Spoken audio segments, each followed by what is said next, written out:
What's good, Renegade Nation? Before we begin the video, I'd like to give a shout out to our most recent Patreon supporters and YouTube members.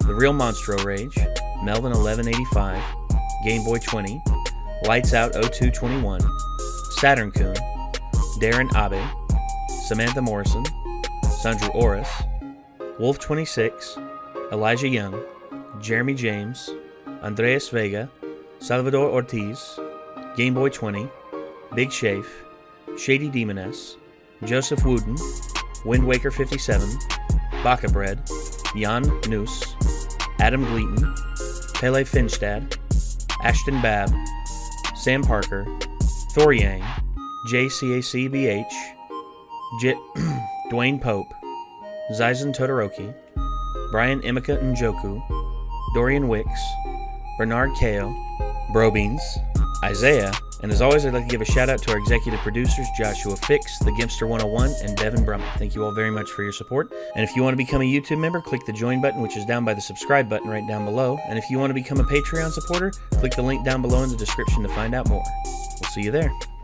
Hey guys, guess who the imposter? Wait, what? Really? Wait, I don't like pasta. Got him! Kohai. God, son of a... Hell yeah, bro.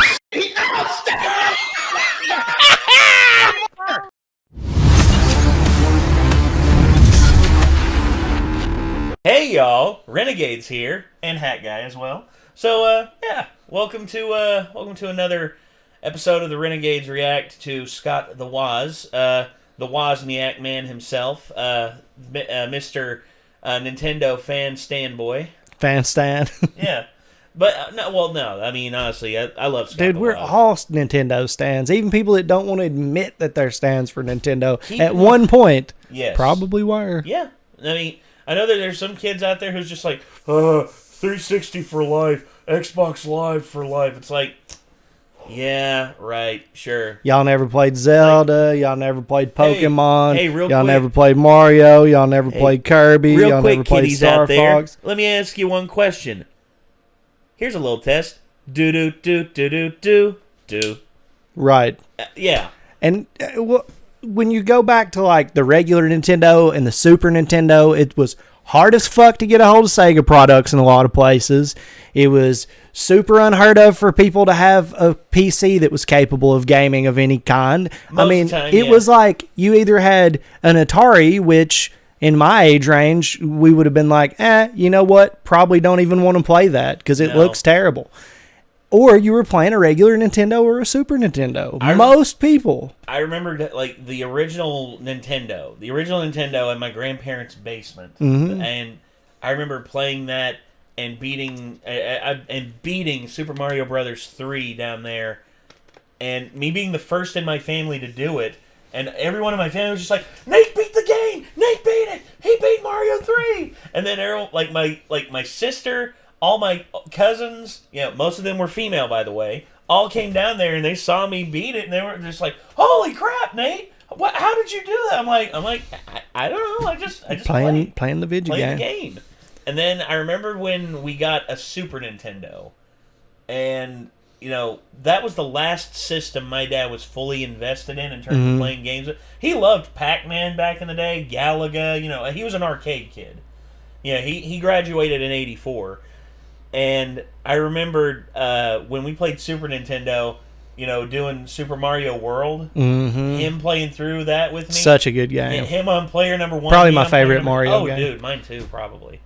And me and him playing through that, me and him playing Mario Kart, and then my dad lost interest. My dad, and that happens. I mean, most of the time, the older you get, the more you are to fall out of it, especially in that, from like that Generation X, and I don't think I'll ever fall out of it, but I think there will be a point where games progress to the point of being so realistic.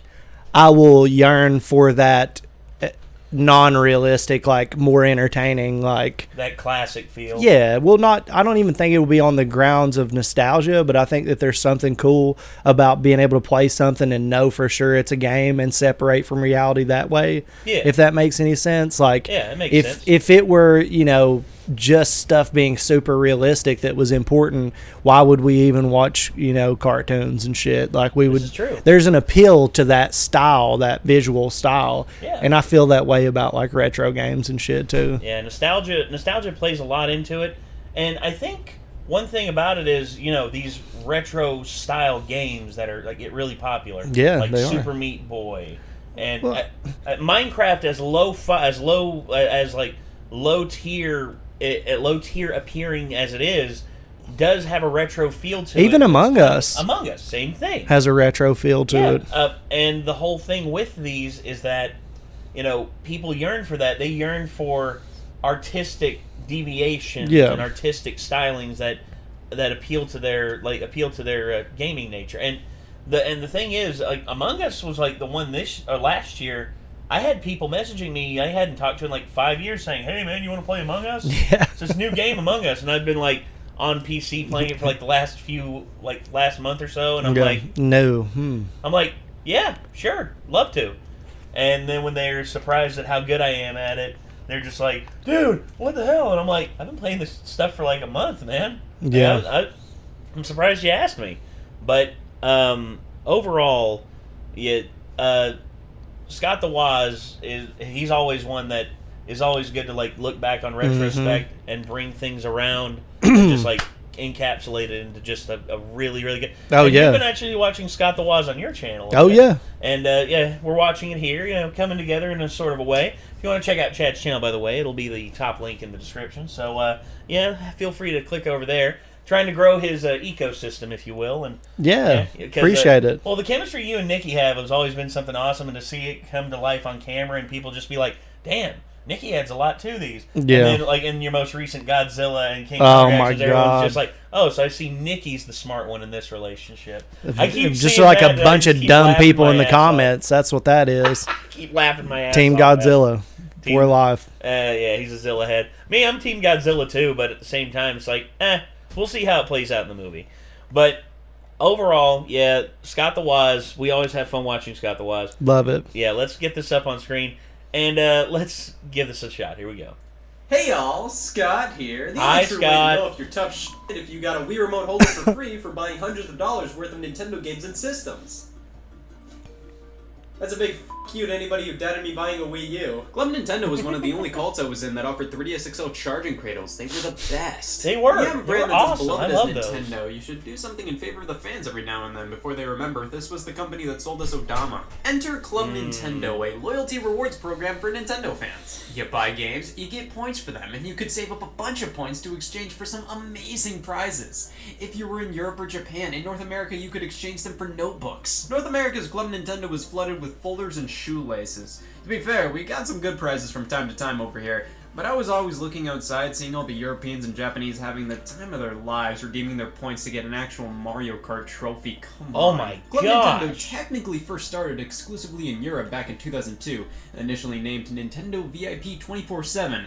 But it really wasn't like the Club Nintendo we know of today. It was basically a site for European fans to flock to for exclusive updates on some Nintendo games. In North America, we had something called My Nintendo beforehand, which let you register your games with a specific code where you could get screensavers and stuff. Sign me up. Japan was the first country to get the true Club Nintendo in 2003, with Europe officially restructuring and renaming Nintendo VIP into Club Nintendo in 2006, with North America finally getting the rewards program themselves in 2008. So this is how Club Nintendo worked. You buy a new Nintendo first-party title, you crack that sucker open, and you're greeted to an invite. Join the club? Own a bag. You take your unique code of the game, which you would rather die than show anybody else, log on to Club Nintendo, sign into your profile, and enter the code to register your software. You take a little survey about why you bought the game, and then receive some virtual coins. Usually the amount was in line with how much the game cost in dollars. So for example, since Wii games would generally retail for $50, you'd usually get 50 coins for them. When you bought a new Nintendo system, oh man, that gave you coins in the triple digits most of the time. That was where the money was. I mean, I deserved that for buying this. If you connected your systems to Club Nintendo through their digital shops, you would automatically get coins for digital purchases.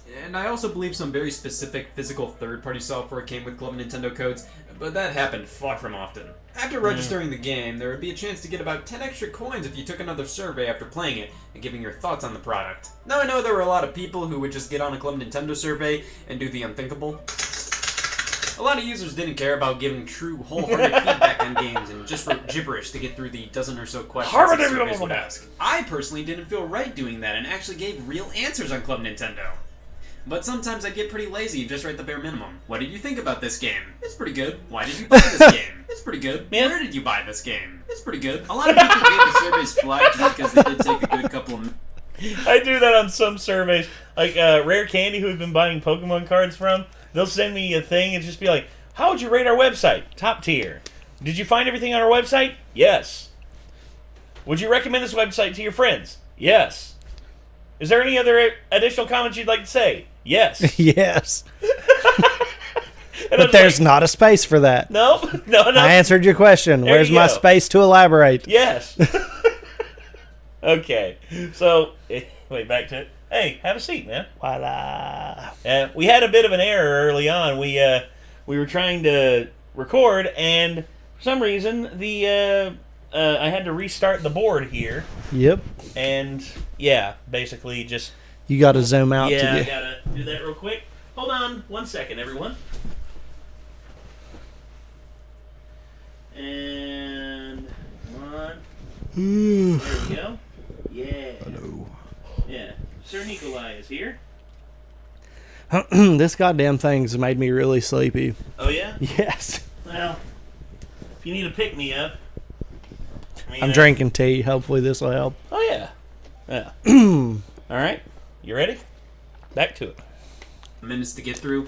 Couple that with the fact that the Club Nintendo website itself is painfully slow, and I can see why people didn't take these surveys seriously. But who knows, maybe the people writing gibberish and not giving pure feedback was the reason Nintendo said, alright, nobody cares, we can release that. I never really complained too much about the surveys because they gave you coins in return for completing them. Yes, Nintendo gives us something in return for taking time out of our day to talk about a product we care enough to register on abstinence.org. But of course, if people can take advantage of an already free service, they will. To be fair though, you'd get these surveys for any of the eShop games you download, and how much feedback can I really give on Donkey Kong 3? Another way you could fool Nintendo was by buying unused Club Nintendo codes off of eBay or something to get coins for a game you didn't buy. Or you could just walk into GameStop, open up a game, take a picture of the Club Nintendo code, and walk out. 8 years ago, I did that once with Metroid Other M. I don't know what came over me. Now, the coins you accumulated could be used to redeem a wealth of fun rewards they had in stock. I mean, that was the entire point of doing all of this. You take the Mario handbags out of the picture, I refuse to buy games. After seeing the Club Nintendo propaganda in so many of the games I bought for a few years, I finally decided enough was enough. See, a lot of people joined fraternities. I joined Club Nintendo in 2011. I liked the fact that I was tardy to the party because that meant I had a lot of games to redeem right off the bat, so I was just swimming in coins at the start. Now, the rewards they had available changed all the time, with certain prizes being available for a limited time and then going away forever, while others were consistently available, only sometimes going out of stock. The colored 3DS XL charging cradles, those went out of stock before Nintendo even thought about making them, but don't worry, you could always buy the Kirby patches. Now, because of the limited stock of prizes and joining later in the site's life, I definitely did miss out on rewards that were only available pre-2011, which really stunk. But after actually looking back at all the physical rewards I got, I'm fairly content with what I chose to redeem. One of the first things I used my sweet coins on was this Wii Remote holder. Yes, I looked at all of this and said, "F these, my Wii Remotes need a box." This is just a simple collapsible holder for the controllers. I use this for all kinds of remotes and lighters. I thought it was so adequate at holding, I got the other color, which after saying that, I should have brought that little factoid about myself to the grave. Well, one could argue I didn't need this, but more could argue I didn't need to. The Game & Watch collection for the DS was only available via Club Nintendo, and it was one of the most expensive rewards, 800 coins to redeem this one. But the idea of getting a new physical game exclusive to Club Nintendo was just too cool to pass up. This was the second reward I redeemed after the first Wii Remote holder, and I will maintain it. This is a neat reward, a cute little collection of retro LCD Game & Watch games. But it wasn't the greatest investment back then. I mean, in my opinion, you could use those 800 coins to buy other things, like 2 Wii Remote holders. Game & Watch collection only includes 3 Game & Watch games. Now, to be fair, these are 3 games that use 2 screens, so they were a perfect fit for a collection on the DS. Nintendo's done Game & Watch collections before the DS, but these featured the original versions of the games, plus modern remakes of them as well. Game & Watch Collections features the least amount of games out of all of these compilations, and it's just the originals, no extra pizzazz. So while it was still a cool reward, it's not the most enjoyable or interesting thing, to be honest. You could have picked up Game & Watch Collection too, but I never did. I actually traded this into GameStop one day just because I really needed $3. One of my favorite rewards I picked up was this History of Handhelds card set. Now, this was a set of postcards which featured art of Nintendo's major handheld systems with little bullet points included. They cover a good chunk of them, but some aren't included. Anything released after 2011, and stuff like the Game Boy Light and Pokemon Mini aren't here. But that shouldn't detract from this being just a high-quality set of cards celebrating the history of Nintendo's handhelds. It's legitimately fun to go through. It really makes me want a Nintendo-published coffee table book of their entire history. I picked up 2 3DS game card cases, and these actually came with multiple inserts with different art and themes. The Majora's Mask puzzle, I got this because I thought it would come in a nice cardboard box. Beep beep, disappointment coming through. Oh. And of course, later on, Club Nintendo started to offer digital games. Every month they offered a new slate of releases you could redeem coins for. I picked up Fluidity on WiiWare, Pictobits on DSi, lots of other stuff. And by other stuff, I mean, of course I got Grill Off with all Mario Golf. And I'm only human. This was a Club Nintendo exclusive downloadable Wii game that was based around the Ultra Hand, one of the most popular toys Nintendo made when they were primarily a toy company. It was 80 coins, which meant pretty much anybody could afford it. Even if you didn't want it, you probably had like 100 coins left on your account, and the only things you could get were either Grill Off with Ultra Hand or another M screensaver. And I mean, come on, it's a Club Nintendo exclusive game, just download it. Grill Off was an arcade-style, go-for-the-high-score type game, but that didn't excuse it from being bad. It wasn't that great, but it was cool as a Club Nintendo exclusive. Now, for every reward I got on Club Nintendo, there were about 10 rewards I either couldn't get because they went out of stock a split second after I saw them, or they were too expensive, and then there were the rewards you couldn't pay me to redeem. 10 coins for screensavers, of course now. Mario and Nintendo's greeting cards, the only way to respond to getting drafted. The folders and notebook combo, pen cases, a handful of the rewards just never appealed to me. I felt like I could get all of these types of things at Target for like $5. And honestly, a lot of my time with Club Nintendo was spent not redeeming my coins on stuff like that.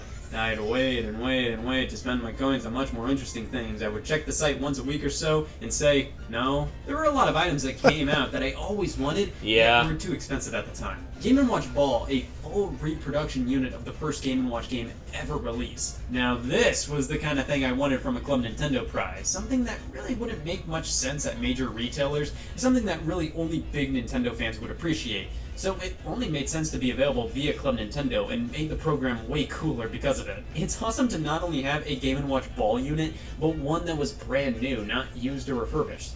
It was 1,200 coins, so I had to choose between this and Game & Watch Collection, and I made the wrong decision initially. A fully featured Game & Watch is way cooler than the DS Collection.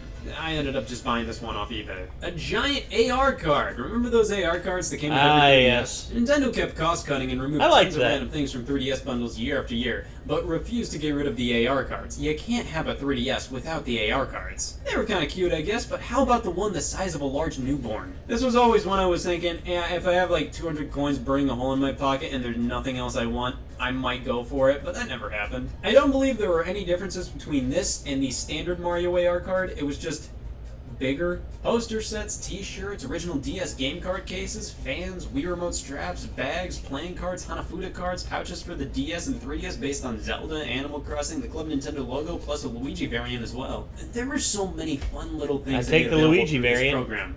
But easily, the coolest things they offered were the gold and platinum rewards each and every year. If you gained a certain amount of coins over a year, you'd be eligible for either gold or platinum status, allowing you to redeem one exclusive gold or platinum reward for free. In 2009, if you reached gold status, you could redeem a calendar, f***ing woo, but if you reached platinum status, you could choose between a Mario hat or Doc Lewis's Punch-Out, a downloadable Club Nintendo exclusive Wii game.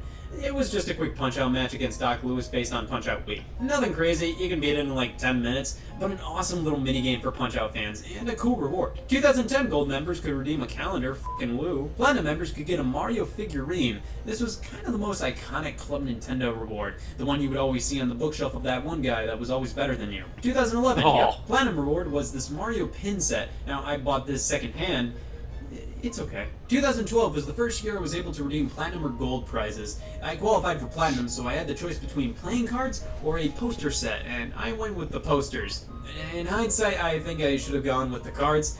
I'm not the biggest poster guy, so not sure why I chose that, but these are incredibly high-quality prints. The Gold prizes included another calendar, but You could choose from a variety of downloadable games as well, which was a nice option. 2013, Platinum Rewards were a poster set and Majora's Mask soundtrack. You bet I got the soundtrack, still sealed too. This was weird because Club Good Nintendo deal. offered an Ocarina of Time 3D soundtrack, and they put out this Majora's Mask one before Majora's Mask 3D was announced. Again, the gold rewards were a calendar or different digital games. But then 2014 came around, and the beginning of the end was starting to become evident. No physical rewards for either Platinum or Gold members. Instead, you could choose from a bunch of digital games, with Platinum members being offered beefier games like Game & Wario, which is what I chose. This was pretty disappointing because a lot of the Club Nintendo members, including myself, already had a lot of the games they were offering, so it was kind of like, well, I don't really want Game & Wario, but it's the only one I don't have. Now, the ups and downs of the North American Club Nintendo were almost non-existent in other countries. Europe and Japan seemed to more so use Club Nintendo as a way to reward passionate fans with products that were too specific and niche to be sold at major retailers. I have a few Japanese Club Nintendo rewards I've bought over the years, and they're the sole reason North Americans cry. A Wii remote-style TV remote. This doesn't actually work with the Wii, it's just a Japanese TV remote that uses a Beautiful. Wii remote shell. Okay. That's still awesome. A Yeah. golden Wii wheel. Comes with packaging and everything. And they would still do packaging for all these products as if they were retail Yeah. products. Pimpin', this one gold might say. nunchuck. In North America, we got the gold nunchuck on Club Nintendo, but it just came in a plastic bag in the mail. A Super Famicom Classic controller for the Wii. This is a What? full reproduction of the Super Famicom Dude. controller, but it plugs into your Wii remote, and you can use it with Virtual Console games. I had Also, no the remotes are idea. Special now because you can do this with the SNES Classic Edition controllers, but this was the first time Nintendo did something like this, and the box art is awesome. Yes. Specific games were released exclusively via Club Nintendo, like Tingle's Balloon Fight. Yep, that is a Tingle Balloon Fight. Excitebot's Trick Racing was only available via Club Nintendo in Japan. They had all these physical soundtracks for games available, special edition controllers, Yes! these 3 amazing box sets of Oh. all the re-released Famicom minigames on the Game Boy Advance. Club Nintendo in Europe would just straight up offer Nintendo points for you to use on the Wii Shop channel or DSi Shop. You didn't have to wait for a specific game to become a Club Nintendo reward. You could just get a points card and buy what you want. Every time I'd see what was available either in Europe or Japan, I got a little miffed. Not only was the quality of these rewards amazing, but the sheer quantity spit in the face of us Ohioans. We usually have like 6 rewards available at all times. They had like 2 dozen. But then, in January of 2015, Nintendo announced they would be discontinuing Club Nintendo across all regions in June 2015 in North America and September in Europe and Japan. It almost seemed like a very quick decision to kill off Club Nintendo, and they were actually utilizing the program much more extensively leading up to its demise. They were offering a promotion where if you registered Mario Kart 8 within the first 2 months of its release, you could choose one of 4 major Wii U games to download for free. Didn't really make much sense to me because every Wii U owner was already going to buy Mario Kart 8.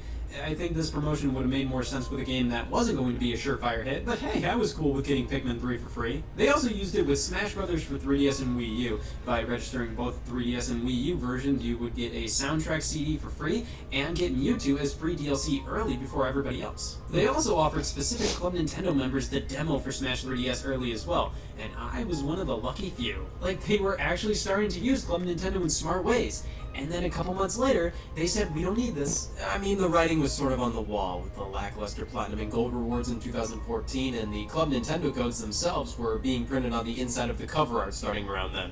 They felt less need to advertise them right in your face when you open the game. Club Nintendo kind of hosted a fire sale in the last few months and brought back certain rewards just so then members could burn off a lot of the coins they still had. They made Doc Lewis's Punch-Out available again, loads of digital games were available to buy, a couple of new physical rewards, and Flipnote Studio 3D finally released for free outside of Japan via the service in February 2015 as a thank you to members. And then one final round of Platinum and Gold rewards were given out. Still digital only, but some major titles. I own pretty much everything here though. I think I got Mario Kart 7 and sold the code on eBay. This was a solid end to the program, and to this day I refuse to look at what Europe and Japan got in the final months of Club Nintendo out of fear of jealousy. Club Nintendo in North America was obviously severely worse than Europe and Japan, but they didn't have to launch the program over here. It was free, you got some cool products from time to time, and it created some fun memories for me. So really, we couldn't complain that much. Now, My Nintendo, yeah, that's free too, but it's actively worse than the program we got before it. Oh, My Nintendo, the one website I refuse to bookmark to this very day. When Club Nintendo was announced to be closing, Nintendo was quick to say they were planning a succeeding rewards program, and by spring 2016, My Nintendo was set up to a resounding, Oh god. My Nintendo focused on Nintendo's mobile apps. It basically launched alongside their first one, Miitomo. It retained the coins from Club Nintendo, but they were separated via Platinum and Gold varieties. You would get game-specific coins like Miitomo coins or Super Mario Run coins, which were just Platinum coins earned by completing tasks within the mobile games. Then there's the standard Platinum coins. You'd get these from doing tasks related to visiting Nintendo websites or signing up for emails and junk. And then there's the gold coins you get from buying digital games. And there are completely different rewards relating to either gold or platinum coins. This is needlessly complicated compared to Club Nintendo. And the rewards we get here? What? We have an overwhelming amount of phone wallpapers and things to print out. I can get these for free with a Google search. 3DS themes, alright, that's fine, and then a bunch of discounts on Wii U and 3DS games. Not the full games, because God forbid Nintendo gave away copies of Dr. Mario Miracle Cure. No, you still have to buy it, you just get a 30% discount now. You can't even get games as rewards with the gold coins. The coins we get from buying things. I totally understand not getting free games with the platinum coins. Those you earn for free. But with the gold, you just get discounts, and they're not even that great of discounts. The highest I've seen is like 40% off. There were only a few digital titles that were available exclusively through My Nintendo.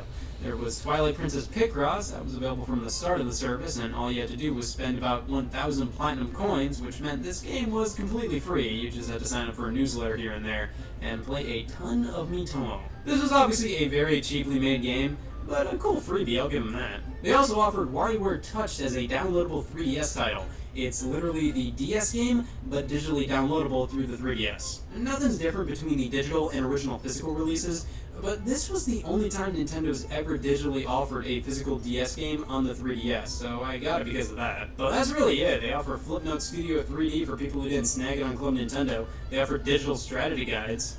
No thank you. Holy sh**. Bingo! I keep forgetting My Nintendo exists, but thankfully the gold coins can now be used to receive in-store credit on the Switch's eShop. Yes, I feel stingy with this stuff. Like, you have to buy a ton of games to get just like $5 that's worth of store kind credit. of I also don't better, understand how but you barely not get anything great. better with the gold coins compared to the platinum coins. These are the coins I had to spend money to get, and yet there are sometimes less rewards I can redeem compared to rewards for platinum coins. And sometimes stuff like the discounts, I just don't understand how Nintendo thinks this motivates customers to spend money on their stuff. 30% off Twilight Princess HD for coins I got for free, compared to 20% off Sushi Striker for coins I paid to get. So much about My Nintendo's existence makes no sense to me. So I get points for playing Nintendo mobile games, and with those points I can redeem discounts for games on 3DS and Wii U. I get no points for playing Nintendo's console games. With Club Nintendo, it was easy to understand how both the user and Nintendo benefited from it. You buy the games, you get feedback on them, you can get rewards. My Nintendo, you use free-to-play mobile games to then get rewards for outdated Nintendo consoles that aren't really rewards, they're just sort of discounts and PDFs. At least Club Nintendo gave you a reason to want to visit the site.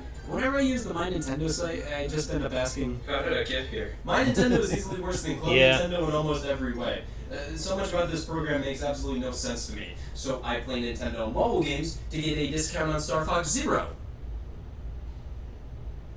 I don't know if there's any My Nintendo supporters out there, and if there are, I don't want to see any of them come up to me and ask, oh, so did Club Nintendo have bingo cards? Well, you got me there. So yeah, again, Nintendo Power is where I stopped with that bullshit. that's same here. And I only had it for like a year because I think it was Yeah. free with the Super Nintendo when I got it. I remembered. I remember I had it for a year, and the last magazine I got for Nintendo Power was the one that had the big reveal of Legend of Zelda: Ocarina of Time. Oh shit! And it had Link on the front of it, and I remembered like it had the sticker on the front of it that said, "This is the last issue that you will receive as part of your subscription. If you wish to renew, please renew now." And I'm like, damn. I was like, and then I took the sticker off and I opened it up and I was just like, do do do do do do do do do do do do do do do do. Just holy crap! This is gonna be amazing. Yeah. And yeah, just holy crap. Nintendo, just Yeah, Club Nintendo was never my thing. But I do feel like they are the biggest pain in the ass to deal with when you're trying to redeem shit or you're trying to switch your your console from like one generation to the next. It's like I have an easier time transferring money through my bank accounts than I do making sure my Pokemon are going to be on the next gen game. Dude, I have an easier time making a drug deal than friggin' dealing with Nintendo. Dude, Like, There's only a couple ways left that I jump at the chance to Flips support my slippers. Nintendo anymore. yeah. That's when they release a new Zelda game or release a new Metroid game. yeah. So they've lost a lot of my faith throughout the years. And that's Every once in a while, understandable. they'll put out a really good exclusive, like Astral Chain. Oh, Astral Yeah. Chain's Yeah, beautiful. But again, that's not first party. That's platinum. yeah, exactly. I Yeah. would much prefer that actually not be bought up as an exclusive by Nintendo or funded by an exclusive in this Well, by Nintendo. I'd rather they it did be that with done by Bayonetta. a multi-platform publisher of Yeah. some kind. Well, they did that with Bayonetta, and that's the problem. That's Mm. why Bayonetta is nowhere near as successful as, like, the first one. Yeah. Because Nintendo was like, well, yoink! And then now Bayonetta 2 released. Which I had heard that Bayonetta 2 probably wouldn't have been made if not for them paying. No, that's right. Well, you see, they were in dire straits. Wasn't that a Sega thing? Yes, it was. I think. Yeah, Sega was Originally, I think Sega published it. totally dying during that. Platinum. Well, that now, point. now The Sega's Platinum just game. become Team Sonic. Yeah, well, point. Sega's become Team Atlas. Sega bailed out Atlas, and now that was a huge thing. The success of Persona 5 really helped them a lot. Oh, yeah. Well, and Atlas, pretty much revitalized them. Yeah, they're back now. It's Yeah. like one of Sega's biggest fucking properties. And the moment that I realized it is when they had their new like logo show up for the Sonic movie, and it was showing like Sega and like all the titles filling the letters and shit. And Persona was one of the big ones, and I was like, Yeah. "That's fucking Joker." Holy shit. Like, whoa. Yeah. Holy fucking hell. Because you just don't expect to see that out there, and as like, we're showing this shit to the world. This is who we fucking are. Because 5 years ago, that was not the story for Persona. Yeah. No. Persona was something that I always heard like my GameStop friends that played like all of the obscure RPGs Yeah. talk about, but I never heard like the gamer base at large talk about it until Persona 5, and then all of a sudden like there's a lot more people that are like Persona 5 is pretty bitchin'. I'm like, Yeah. "Great." It's the first one I ever played. Yeah. Well, you, Chad, you were like aware of Persona 3, Persona No, 4. I was Oh, really? aware of 4. The remake for the Vita, 2012 is when I found out about Persona. Okay. Yeah, So you because a found Golden. guy at GameStop told me, because I was getting it for Call of Duty, he was like, that's pretty good, but that system is literally meant for this game. You got to get it. It's the only one I would recommend playing on it. And so, you played Golden, and then that was... See, Yeah. I remember someone told me about Persona around the time that I had played Dead Rising recently, and they were talking about the fact that it took place like over an amount of time in game, and if you didn't get stuff done before the time limit was up, you lost. And I was like, Yeah. that Yeah. sounds not fun. yeah, So I never played fuck it. Majora's Mask. Yeah. No, I'm just kidding. And then it Well, was Majora's Mask, you can actually rewind. Yeah. it was shoot, I forgot the name of them. There's a PlayStation channel that's actually pretty decent on YouTube, and they're a British channel, and the guy was just like talking about the most hyped games for that year in his opinion, and one of them was Persona 5. And when I started seeing it, and he's like, this is basically like playing through the coolest anime you've ever seen. Yeah. It's like all the things to do in it, you'll never run out of stuff to do. I'm fully like, called off my friend's wedding and like all these different God. things. 'Cause, like, sorry, I forgot Persona 5 comes out next month. Can't make your wedding, man. Yeah. Like, Sorry, and man. I was like, that actually looks pretty cool. I kind of want to try that. And when Yeah. I tried it, I was like, this is pretty bitchin'. Yeah. I don't normally like JRPGs all that much, but this is pretty bitchin'. It's different. It It's is. way different. I have ADD, and I can still play it for prolonged periods of time.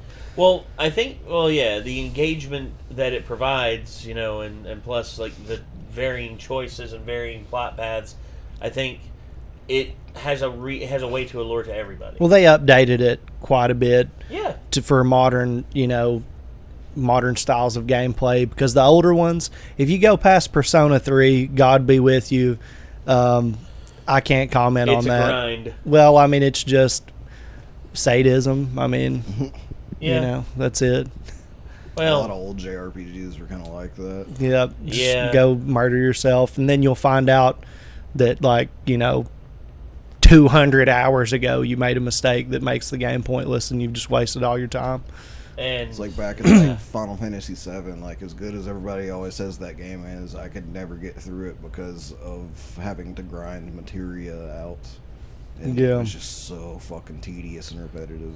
yeah, which you've been playing Final Fantasy IX here recently, the remake on Final Fantasy IX, it feels more like or the they updated it by port. that point to where you kind of can play through it without having to grind a lot, Well- and your grinding is a little bit more optional, and it's just going to make you like all the more powerful if you do grind a little bit, but Yeah. you don't have to grind for stupid long periods of time, and they give you increments to shoot for. It's like you can be like, all right, I'm going to grind until I have this ability unlocked so I can equip this new thing on this person, and then I'll move on. Yeah. And that usually only takes like 10 to 15 encounters per like ability, especially once Sick. you get like the little ones unlocked that like add the extra XP to the abilities as well. So Yeah, it's not bad at all. It's like it's the most lightly grindy JRPG that I would still say has some grinding in it, like so it's still tolerable. Yeah, my thing with games as I've gotten older, there's like the 2D, 2D platforming, and then there was like ones that were like 2.5D, sort of like Legend of Zelda, Link to the Past, which a lot of people say is like the perfect, So good. like the perfect 2D Zelda game. Yeah. In which, at that point, yes, because it had a limited Z-axis, you could go up and down. And First Zelda game I ever played. Oh, yeah. Yeah, it's tremendous. And I actually got a copy of it up there. Nick actually played through it all in, like, what was it, one night? Yeah, it was one sitting. You were just Yeah. you just went on and on. And I'd turn around, like, after doing my editing and everything, you were still going, you were like... It's a good game, man. Yeah. And then, of course, same thing happened with Final Fantasy VI. A lot of people forget how good Final Fantasy VI is because 7 came out, and 7 was like the first one in like a fully realized 3D. Here's my problem with 6 is that they did a weird fucking thing where they swapped numbers at some point. So 4 became 6 and 6 became 4. Well, I mean, and like, then they legit- unswapped them again at some point. So Well, I yeah. actually have no fucking idea which game Well, is 4 and which game legit, is 6. 6 legit. I didn't know that in terms of like original Japanese release order, the 6 that got remastered and reported over here into the United States here recently, a lot of people have gone back and said, "Damn, this is actually in a lot of ways better than 7." If it's the everyone one I'm loves thinking 7, about, and- then like I actually have heard that it's a really, really good Final Fantasy. It's probably the most underrated Final Fantasy out and of all a of lot them. and a lot of people. And the one I'm thinking about is the one with the girl with the green hair as the main character. No, that's 4. So that is 4. That Okay. is 4, I believe. So I played a And- little bit of that one. I don't know. I don't even know what 6 is then. Well, okay, so the whole thing with 6 is, they say it's the best villain, it has the best story, it has like the best everything, and it's a lot like Link to the Past. It's that 2.5D. That, Are they like, in like mechs and shit in part of it? in some parts? I believe, yeah. Okay, I think I know. Was it like a Super Nintendo game? Yes, it Okay, was. I See, know I exactly played- which one you're talking I about. played what was at the time that I played it called Final Fantasy VI, and it had Terra or whatever her name was with the green hair, and apparently Yeah. that was actually 4. Yeah. Who fucking knows, man? Like Yeah. my dad said when I tried to get him to buy 8 for me, he was like, Final Fantasy 8? Hell, that don't sound like final shit to me. That sounds something like your dad would say to the Yeah. T, I think to my the dad letter. probably made a similar joke just without cursing. I think Yeah. I was like, "Yeah, I want to get Final Fantasy 9," and he's like, "If it's final, why do they have 9 of them?" That's a good. They've got good points. I mean, do. I I was just like, "Well, they actually have 10, but 9's the one I really want to play Well, right now." the whole reason behind that is because when they first came up with the original Final Fantasy, that was going to be that game developer who came up with it. I forget his name now. It was going to be his last game he would ever develop because. well, he hit it out of the park. Well everything- done, sir. Everything he'd done up until that point had been a failure, pretty much. Yeah. And he was just like, I'm just gonna like go all out on this one, and I'm gonna call it my Final Fantasy, and that Yeah. was it. And then next thing you know, it took off, and then everyone was like, oh, so can you make another one? And he's like, okay, Final Fantasy 2. It's like, why not? Yeah, and I was going to call it. Here we are. Fuck Final it, Fantasy but 16's on the horizon, and it's like, holy shit. Not to mention there were a bunch of other ones like in between. Yeah, like numbered the ones, tactics and stuff like that. Tactics. like rebuilds of like Final Fantasy 14 got, and 13. 7 Dirge of Cerberus. And, X2 and whatever the 7 fighting one was. Is that the one that was like Final Fantasy but Tomb Raider, where you could shoot the pistols and you had like aim? Dirge of Cerberus. Yeah. That because you played as as Vincent. Yeah. But Final Fantasy, the whole thing with it, the point I was going to get at was with Link to the Past, and how they perfected it by Final Fantasy 9 in terms of like pacing and everything. Then you go to 10, and it kind of goes back to the grindy ways of how 7 was in some ways. I don't remember 10 being too bad. Well, 10 was but more also like it was if a you wanted to swap-up in play combat. straight through 10 and finish the game, you didn't really have to grind. But there was a lot of really challenging optional shit that if you wanted to do and experience that really challenging optional stuff and get through it, you definitely did have to grind. Well, and you see, it comes from the changing of the styles. You see, like Legend of Zelda, Link to the Past, jumped to Ocarina of Time. That's a huge jump. Full 3D like action adventure. So they also closed the game back down in terms of openness. Yeah. Exactly. To get it that way as well. And then same thing with Final Fantasy 6 and Final Fantasy 7. Final Fantasy 6 had perfected 2.5D JRPG, and then you had Final Fantasy 7, which became a massive open world Final Fantasy game, and then then we had the jump again from Final Fantasy 9 to Final Fantasy 10, and every time the guard changes a little bit, like things have to kind of revert back to the basics just so that they're able to have that massive leap in the technology. It's like Super Mario 64 in some cases, irritates me because the 3D controls are a bit buggy. Yeah. And, because you went from, we were talking earlier about Super Mario World, how that was like so friggin' like pristine, precise. You could do so much in that game with the movement mechanics, and then you go to 64, and it's like, fuck! Dude. Now I gotta reclimb the entire goddamn mountain. Oh, that's what killed me about Mario 64, was just falling or sliding on the ice and falling off of shit. Just like trying to direct that little Japanese bastard. The N64 controller didn't do that any favors either. Because the most fun I actually had with Mario 64 was when I played it on an emulator with a keyboard. Well, yeah. Now, the update that they've done with Super Mario 3D All-Stars and the controls that it has on there with the Pro Controller, a lot better. It's way different when you have the other stick that can control the camera. Yeah. It's so much easier, so much better. Then you got to Super Mario Sunshine on the GameCube, and like that was like, yeah, exactly. As far as I can remember, like it controlled amazingly. By that point, the more they were able to get the bugs hammered out with 3D movement in a Mario joystick that wasn't a fucking tower. Like on the controller, bro. Oh, that's right, yeah. Like one that actually had some accuracy to it. Like, let's talk about playing a fucking first-person shooter on the GameCube with the GameCube controller. That still wasn't as bad as the N64. Oh, dude, friggin' GoldenEye on double. It like kind of automatically went to shit. It did, yeah. And they had to do that. Yeah. Like the devs at Rare said that they had to do that, otherwise the game was almost unplayable. And then to aim, you'd have to use like the C stuff and the C buttons and like. Yeah, the C stick wasn't really meant to be used as a joystick. No, but to play a lot of games that people wanted to play on the GameCube, you had to, because again they didn't there's no other option for a controller. Well, again, that's why Pro controllers ever since the Wii have been a thing. They're a huge help. They are, and for certain games though, I really wish that they would have had it universally across the board.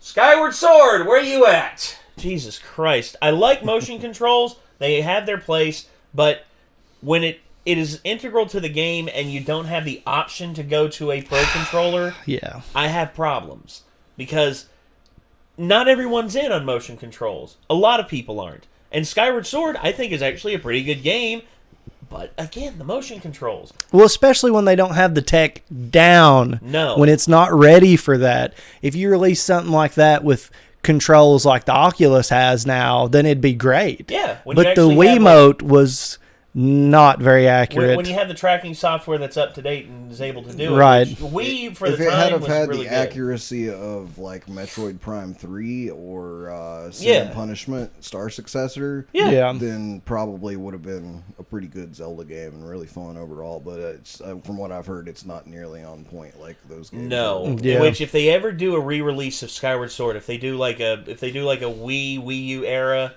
Like that, Twilight Princess. Twilight Princess was great. Twilight Princess was great. Yeah. If they do a re-release of that, they need to do a mapping for Pro Controller for Skyward Sword. They have to, in order to make it playable and more applicable for everything, because it just doesn't work otherwise. Right. But anyway. It also irked me that you had to go buy a new fucking like peripheral to stick onto your controller just to play Skyward Sword, too. Yeah, that's the pretty other dumb. thing. And, alright. Anyway, that's going to do it. This was Club Nintendo by Scott the Wise. Hopefully you all enjoyed.